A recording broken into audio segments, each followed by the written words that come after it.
Cred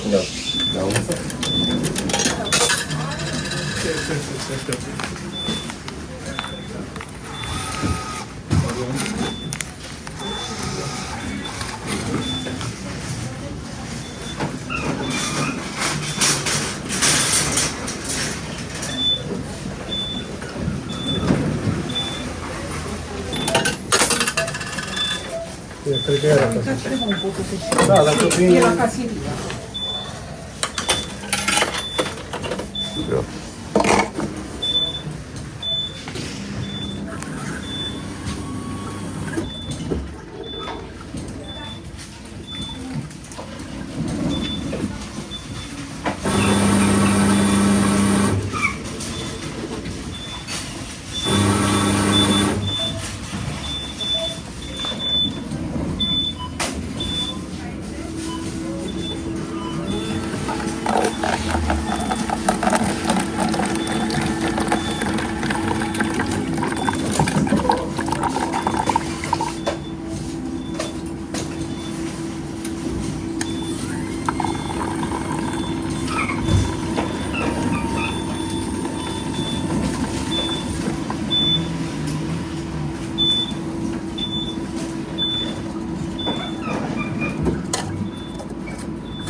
Okay, this is not money I made extra. I paid for those bottles when I bought those juices, waters.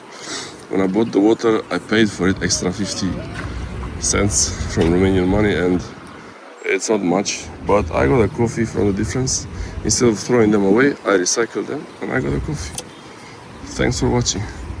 I'm a bit sick.